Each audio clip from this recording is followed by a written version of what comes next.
A Kentucky man has won the John Lennon Songwriting Contest in the gospel category. And the crazy part, Chris, he only started writing songs about a year ago. Wow. This is wild. So I talked to him a little bit about his journey. It's all in a Zoom interview, and we've got that here for you right now. Take a listen.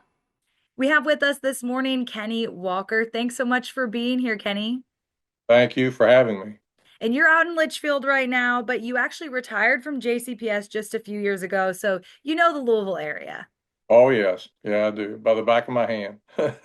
And today we're talking about the John Lennon Songwriting Contest. And you actually started writing Christian songs. So it's in the gospel category. But first, let's talk a little bit about the contest, what it is, and why you decided to enter. Well, I actually was trying to find a way to get my songs out there. And back in November, I was Googling trying to find some way to, uh, there's nobody down in Nashville wanted to even talk to me because I'm kind of out of the loop. They don't take unsolicited. So I was Googling these things, trying to figure out how to get my music out there to people to hear this. And there was these contests popped up, and one was the All-American songwriting competition, and the other was John Lennon. So I thought, well, John Lennon is worldwide. This one's just for the United States. I'll go with it. So, all right, I'll try the John Lennon. So I went ahead and put four of my songs in the gospel and inspirational genre, and just hoping that something would happen. And to my surprise, I can't believe two of my songs come in. One was a finalist and one was a grand prize. That's incredible. How long have you been writing music? Is this something that kind of was a retirement hobby? When did this all start for you? I wrote a few songs back in my 50s. My mom's side of the family was very musical. My grandfather, my aunts and uncles had bands. It was all on that side, and I thought I was kind of the black sheep because I was being left out. But if something major happened in my life, I wrote a few songs. Well, all this started actually in May of last year. Um, I was at church one Sunday evening, and I had been trying to write a gospel song because I'd got baptized down in Georgia a few years ago and wanted to write something about that or something about just a gospel song. And that night, after trying for a year to write something, something came over me. I was actually praying, and I said the words, "Thank you for you," and it was like somebody poured warm water over my head. It's the only way I can describe it. I came home that night and wrote my first song. Like I said, it was May of last year. I wrote it in about 15 minutes, and that was actually the grand prize winner of the contest. And I now have almost 70 songs I've written since June or since May. Wow, that's incredible. So it kind of literally started to flow out of you. Yeah, thanks to him up there. I think Mhm. that actually when I put the listing on there, if you had co-writers, I actually put on there, God was my co-writer.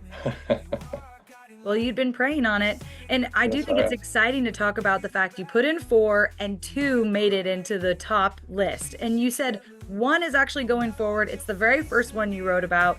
And is that the one about being baptized? Tell us about the song itself. No, this one is Thank You for You. Our pastor gave a sermon that night. It was a very powerful sermon. He was talking about his battles that he'd went through with cancer. His daughter had went through cancer, and his son had over a 20-year drug addiction that he came through, and he's been clean for 3 years now. And you know that everybody has trials and tribulations in their lives, and that's basically where that came from that night. Is for all the things that we go through and we come through it. Thank you for you. What does it mean to you to be selected only a year after you started writing songs? I was actually floored when I first saw it. I actually thought when it said the three finalists that that's who the people I was going against.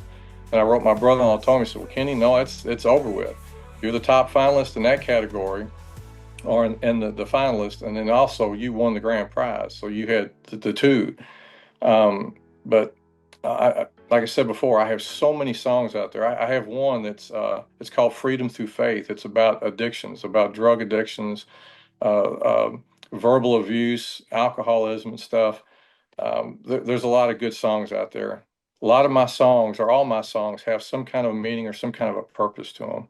And I'm just trying to get that, I guess, that seed planted out there for people to maybe start listening to it and start thinking about, where they're going to end up when it's all over with. Lots of stories to share, it sounds like. Yes, there is. All right, Kenny, thank you so much for joining us this morning. And I'll be sure to put all the information for our viewers on where they can find your song and how to vote on WDRB.com. So thank you for being here. Thank you very much for having me. Very exciting that he has so much to give for his songs and his songwriting. Right. Talented guy. And it's not over yet. While he did win the grand prize in that category, it's actually split into 2 sessions. So now he'll go against the Session 1 Gospel Songwriter winner, and you guys can start voting for him in April. We'll be sure to let everybody know when that's ready. Best of luck to him. Thanks for watching, everybody.